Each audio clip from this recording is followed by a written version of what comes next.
Baik, sebelumnya Assalamualaikum warahmatullahi wabarakatuh.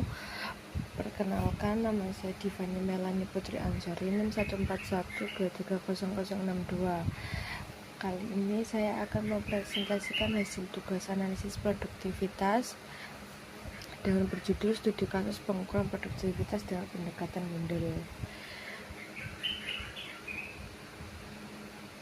Deskripsi perusahaan. Perusahaan X merupakan perusahaan manufaktur yang bergerak di bidang produksi minuman kemasan. Perusahaan ini mengetahui tingkat produktivitas dari periode ke periode untuk meningkatkan efisiensi penggunaan sumber daya. Yang pertama itu bidang usaha. Bidang usahanya apa? Manufaktur minuman kemasan. Tujuan analisisnya mengukur produktivitas antar periode. Pendekatan indeks produktivitas Mendel dari perusahaan, perbandingan data operasional dari antara periode 1 dan periode 2 pengukuran dan periode 1 dasar mencakup output, input, tenaga kerja, modal, energi, dan material. Berikut adalah deskripsi periode 1 dan periode 2. Output per unit 1.200 dan periode 2 1.800. Tenaga kerja per jam 2.500 dan periode 2 4.200. Terus biaya tenaga kerja 25.000 dan 30.000. Penyusutan modal 7.000, periode 2 nya 8.500. Nilai buku modalnya 20.000, periode 2 38.000. Ongkos total langsungnya 35.000 untuk periode 1 dan periode 2 45.000.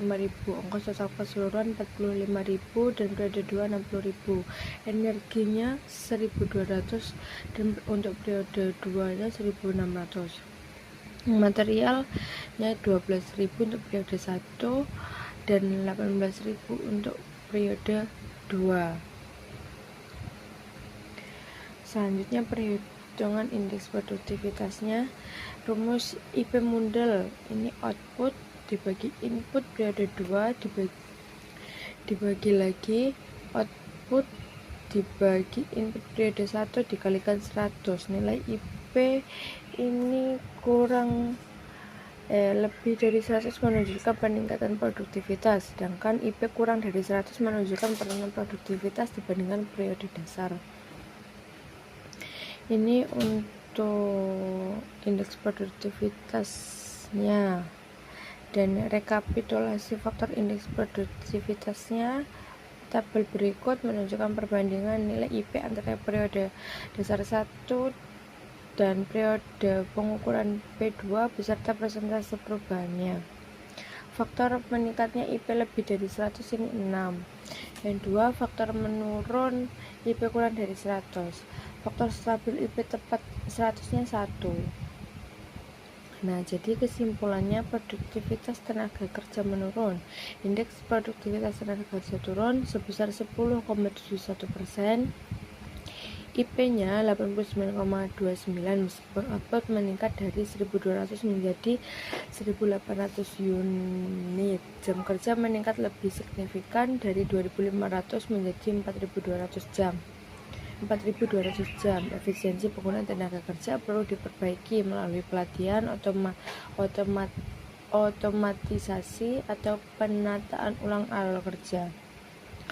Untuk biaya relatif lebih optimal, sebagian besar faktor biaya menunjukkan peningkatan produktivitasnya. Biaya tenaga kerja lebih dari 25%, penyusunan modalnya lebih plus 23,53%, ongkos total langsung plus 6 lebih dari 16,7%, dan energinya lebih dari 12,5%. Hal ini mengindikasikan bahwa penggunaan biaya relatif lebih optimal dibandingkan periode dasar. Rekomendasinya, perusahaan perlu fokus pada peningkatan efisiensi tenaga kerja tanpa mengorbankan output. Sementara itu, praktek pengelolaan biaya yang sudah baik dapat dipertahankan dan dijadikan standar operasional untuk periode yang mendatang.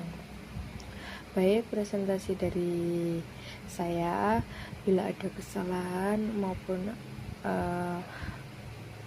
kurang relevan.